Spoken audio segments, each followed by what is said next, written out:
are these people? And with spatial audio, you hear them as if they're right in front of you. When someone else is in the room, you can see them and they can see you. So conversation is more natural. Conversation is more natural. Conversation is more natural. Conversation is more natural. Conversation is more natural. In your room, they have dimension, respond dynamically to light, and even cast shadows to help you understand scale and distance. I feel like this is important because this is not shit like metaverse bullshit where you're looking at your No, it's AR characters. Yeah, it's a mix of AI and AR. It's within your everyday, which is where I think where the problem. Well, so you got the Oculus, which is VR, virtual reality, and then you got stuff like the HoloLens and the Vision Pro, which is augmented reality, where it's an overlay on top of what Google Glass was supposed to be years ago, an overlay on top of our existing reality that we can interact with. So it's interesting. Easy to make apps any scale, even larger than life. And you can place apps exactly where you want them, anywhere in your space. It feels natural, like moving real objects. And launching new apps doesn't take space from existing ones.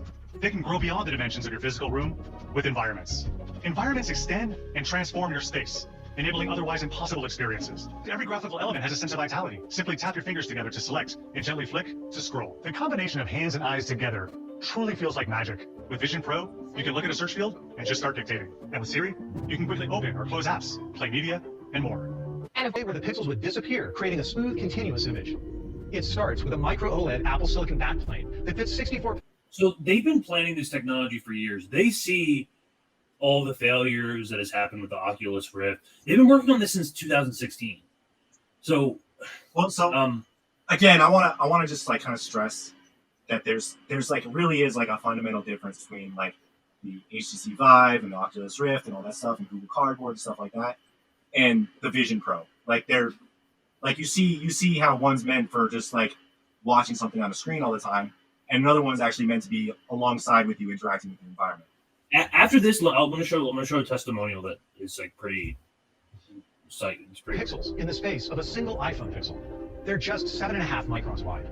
Combined, Vision Pro has 23 million pixels across two panels that are each just the size of a postage stamp. We designed a custom 3-element lens with incredible sharpness and clarity. The system also provides high-resolution video to the displays, enables precise head and hand tracking, performs real-time 3D mapping, and more. A high-performance eye tracking system uses high-speed cameras. So there's no controller? LEDs. At the foundation of this system is Apple Silicon in a unique dual-chip design. It starts with the Apple M2 chip. Running in parallel is a brand new chip called R1. It processes input from 12 cameras, 5 sensors, and 6 microphones. R1 ensures that So now you know why this thing is $3,000. experiences feel like they're taking place right in front of your eyes. Vision Pro goes beyond conveying just your eyes and creates an authentic representation of you. After a quick enrollment process using the front sensors on Vision Pro, the system uses an advanced encoder-decoder neural network to create your digital persona. It delivers a natural representation which dynamically matches your facial and hand movement. Vision OS is the first operating system designed from the ground up for spatial computing. The same frameworks available in iPadOS and iOS are also included in Vision OS. This means hundreds of thousands of iPad and iPhone apps will be available on Vision Pro at launch. We've been working with Unity. Candy Crush, yay! Yeah, now you can have Candy Crush in virtual reality. How's that? I mean, who's paying $3,600 for this thing? No, but my main argument is that Apple over the course of time has done a pretty good job at introducing something at a luxury product as a luxury product, and then as technology increases, and I'm not saying now, I'm saying in the far future when it becomes more attainable. They'll have the Vision SE. I don't remember a time when people didn't when half the population didn't have an iPhone. You know what I mean? I mean, I think that's why I see them coming out with There's been technological advancements that end up becoming the norm of our reality. Let me see the. Okay, Gamer put up an interesting comment. The establishment wants us to buy or rent new ones. That's I kind of think that the corporate winner is going to be the one that's subsidized by the government, and they're just going to mail out the headsets to everybody. That's what I see happening. Or rent it, who knows? Yeah, go mine your crypto in the universe the metaverse, so you can pay your payment on your headset. But I kind of agree that AR is kind of one of those things that's definitely going to be in every household at some point. There's also a bunch of infrared illuminators and infrared cameras that are purely there, just there, to track your eyes. So the home screen are Apple's apps. Just like when the first this thing as its own computer with web browsing, literally in air, would touch my fingers together and drag the window, and it would scroll nearly in real time. I would like throw it around, like toss it, catch it, toss it the other way, and start scrolling through things with my finger, resizing windows, dragging the corners of things.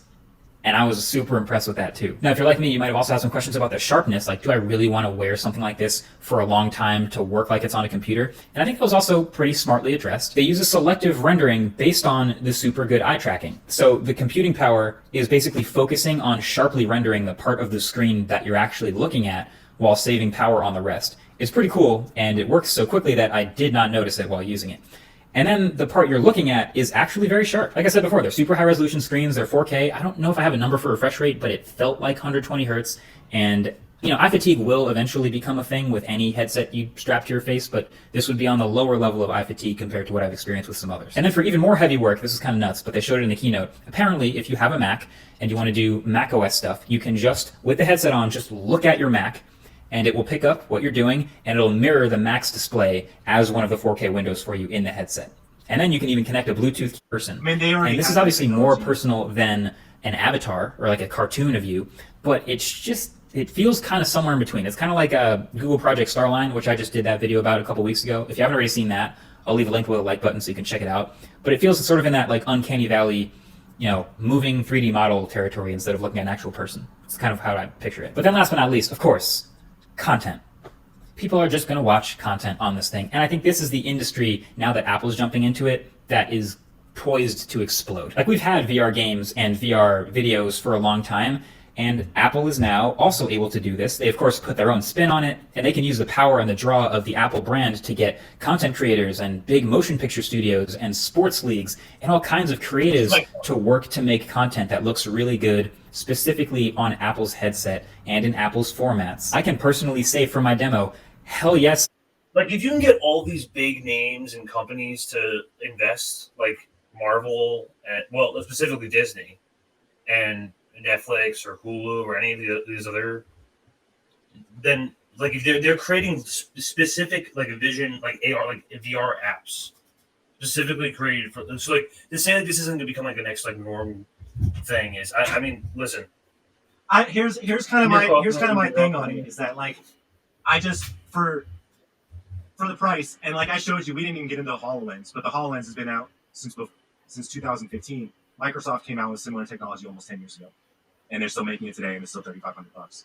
And it's pretty much only exclusively used for like high skill jobs like engineering and that sort of stuff, like really like professional and like specific things. So I think that if you want, like, they're going to have to really stretch their brains to come out with like some sort of consumer use. Look, somebody here said porn, which I think is kind of funny. No, everyone's saying porn because that's but I mean, like, there has to be a really killer use case for like average consumers to adopt something like this en masse. That, like, I don't think you can really convince me that just because the Netflix app is on it that somebody's going to shell $3,600. No, not now, but not now. Like I'm saying, like at some point in the future. Let me read a little bit of this. Okay. Because this is from, I mean, part of this is from, I mean, I respect a lot of like Peter Coffin's writing. He's sort of like adjacent to Kid Mop, and he was part of CPI for a little bit, I think, but like sort of broke off with the Haas community and all that. But like he's smart. I respect him, honestly. He wrote this article, and I just want to like highlight a couple points. Which is like kind of a call back to this book, which he wrote before the Vision Pro announcement. The Apple Vision Pro represents a significant step in the capitalist ruling class' ability to manage the capitalist subject's reality. In watching materials explaining and promoting the Apple Vision Pro, we see hypothetical users of the headset in everyday normal situations adding computing functions such as web browsing, video calls, and consuming entertainment in various customizable ways. Ultimately, this device exists directly between the user's eyeballs and everything else, and it looks a lot better than Google Glass. That's an extraordinary amount of power then to give Apple and third-party developers to create apps in Apple's Facebook Marketplace. And as E.G. Liebling said in an article in 1960, freedom of the press is guaranteed by only those who own one. The computers between one eyeballs and everything else should make us very concerned. And that's also another aspect of it that I wanted to bring into it here. I mean, just 4 months ago, we were getting news from the New York Times that Mac OS is scanning all your photos. A dad took photos of his naked toddler for the doctor. Google flagged him as a criminal. I went over that in detail in this 13-minute video, which is why I don't want these people watching or scanning my shit, which is why Apple should not be doing this, given their entire claim to fame here in the modern day as to why it is they are not a villain, is that they are a privacy-respecting company. Privacy? That's iPhone, apparently, because it's not privacy on macOS, because it does this shit when you open a picture. If you really dig into that New York Times article, because I know somebody's going to say this, oh, these systems can make mistakes, but there's always a human review process. There was a human review process. The system flagged a photo that was taken for a doctor, and after that photo was flagged, they had some HOA Karen go through that person's photos to try and figure out in context what this was, and they found a picture of the father taking a picture of his son being held by a mother who did not have her bra on while she was in bed. And apparently, that's child abuse. These are the people who are going to be able to ruin your life in this instance. The kind of HOA Karen that has a camera right at their window with 200mm zoom, checking out your grass blades that's either they're 3mm taller than they're supposed to be, so that they can get you fined and kicked out of the neighborhood. These are the types of people that you are giving the power to ruin your life if you simp for these systems. And you shouldn't be. This is genuinely everywhere. Like, when you look at the... But yeah. Well, it's interesting, and you know that's one of those. Lewis is a great guy. I think he's also in New York. I like that HOA Karen thing. I might take that. But what's also funny, he's actually talking about a bureaucratic process that is going to be automated by artificial intelligence anyway. So that same thing could get flagged by an AI, and the same thing could have happened. And half the time it wouldn't matter because it's not up to you; it's up to a company, right? Because it's encompassing your everyday life. So he's talking about his book, which is a Marxist interrogation development, the conquest of society of the 1967 book Society of the Spectacle, and also Jason's Understanding Media: The Extensions of Man. So the spectacle can be understood as society-wide domination by images, representations, and narratives the ruling class uses to maintain control, perpetuate inequality, and prevent a critical examination of the structures that underpin society. These act as substitutes for direct experiences, superseding authentic life and community. And that's because when you can't pay back your student loan debt, or you have a car bill that's coming up, or your job sucks, or you don't have anything really much going on, you're financially struck, you have this brand new Apple Vision Reality Hyperscope headset that can bring you to a whole new world. It's like Black Mirror. Well, it's like what's interesting is, like, in the beginning of the very first Apple demo that they showed the landscape with the, like, you're seeing the mountains and the lake and all that stuff, and it goes around your whole screen. Well, when you're in your little, like, 400 square foot studio box, you know, having something like that takes you out of that reality. And, you know, as wealth inequality increases, because this ship ain't stopping, you know, people are going to be in more and more squalor, and you could see something like this, ironically, with the price tag being in more demand because people want to escape their lives so badly. So, again, the use case, like, you know, it's about, I think that's a very powerful point, salient point, that, like, it's about kind of taking people out of their reality, or pretending that their reality is something else. Deborah's writing is extremely insightful and key to understanding contemporary society. However, he gave the image commodity as an almost mystic consciousness, which I find detrimental to class focus. So Deborah argues that the spectacle is somewhat unique and enchanting. Even the ruling class, but rulers throughout the ages have believed in their own ideologies. And as per McQuillan, which is the second book, communication is not solely about information conveyed, but also about the medium by which it is conveyed. The spectacle is less autonomy and more of an instrument. The commodified image bears the agenda of those who have commodified it to transform real-world things and events into an image that can be exchanged in the market, physically or abstractly, aspects of it, which can then be jettisoned. So basically, when you're accessing this app and you're using it within everyday life, everything is a market agenda. Everything is an advertisement pushed to you by some other company. And whether it's a subtle reference or something, everything becomes a part of it. Just imagine how, like, I can't even imagine reality itself, how they're going to commoditize augmented reality. Like, get your plugins for your goggles that turn your reality into X, Y, and Z and does this for you when you look at certain things, and does that for you when you look at certain things and interact with certain things. Like, You're right. It's going to open up doors just for more advertising, more ways to sell you on the fake reality that you want so badly because it's better than your current reality. Damn, that is really dystopian. And I'm imagining like in a future where like separate like companies are coming out with all of these new like VR technologies and it's becoming more accessible. They have like competing realities. Mm-hmm. They have to and it's all like insane. But freedom is a contentious issue. Everything we do is, of course, influenced by the environment and its history, the conditions of the world we live in, of course, which influence our choices. Thus, when we discuss rooms compared to the relative human opposite, which is coercion, from a dialectical materials perspective, humans are creative and dynamic actors rather than walking sets of instructions that react to conditions. Certainly, we react to conditions, but we can also then influence the world around us. What enables this influence is the answer to the map of ideas of freedom and coercion, which on to a class dialectic, forcing us to consider the interests they represent. Mm-hmm. And the subordinate class is always in struggle to gain freedoms from the ruling. The material conditions that empower one class to rule create a lack of freedom for the subordinate one. Given the power the ruling class holds, resources, privileges, etc., are withheld from the subordinate class, and that is then their coercion. Further, the subordinate class must be prevented from doing things that contradict the material interests of the rulers. Anyone familiar with the work that will continue reference to the Marxist conception of the ideology? So that's actually really interesting because I'm thinking you're never going to see plugins available on the Apple Store that are not going to be in the best interest of the ruling class.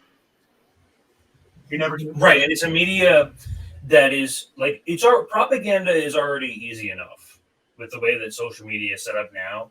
If reality can be literally customized, the sense where you're seeing something totally different from the outside world, I can imagine it'd be much easier to brainwash people. And he's getting to this here. Mm-hmm. Justifications are built over time within various mediums, and the different set of justifications that are questioned as time passes, and the promised future doesn't materialize. And this happens over and over and over again. It's the same thing with COVID and Ukraine. And everyone was right about COVID in the beginning, but we were shunned, and then they finally admit it years down the line. But no one credits you for being right. They're just like, "Oh, we just made a simple mistake," right. And then no one listens to you in the future. So it really lays the groundwork for what censorship even is, because traditional censorship withholds the access of certain information, but that type of censorship still exists. So what we can, for instance, publish an overwhelming amount of information for any specific piece of information can get lost in the mix. Like if you get, like, if I say like Nord Stream 2, like Joe Biden blew up Nord Stream 2, mm-hmm. and then my reality is customized. Yeah, prison bars.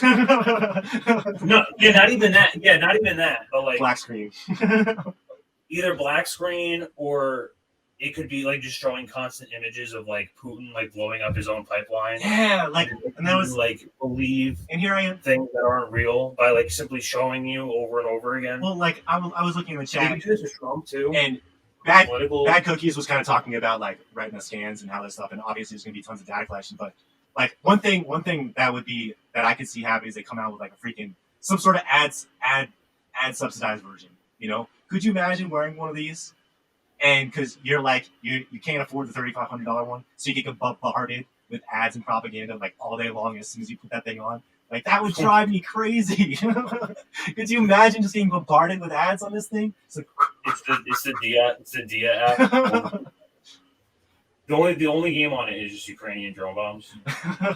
But I mean, you're right. Oh, that's wrong thing. We gotta freaking beat your head like with some indoctrination. Man, that's true. Or like, yeah, it's yeah, definitely not cool with the potential. I'm cool with the potential, but I know that the potential will be used for evil, so I'm against it. yeah, the tech bourgeoisie saw the cyberpunk movement and said, well, if we don't make it look like that, they won't realize it's that. Make it look like the last 10 minutes of a home Reno show. And in short ways, the Apple Vision Pro video reveal is just that. It's setting the features of showing off one image was particularly off-putting, which is just a parent watching a video of his own kids with a 3D camera.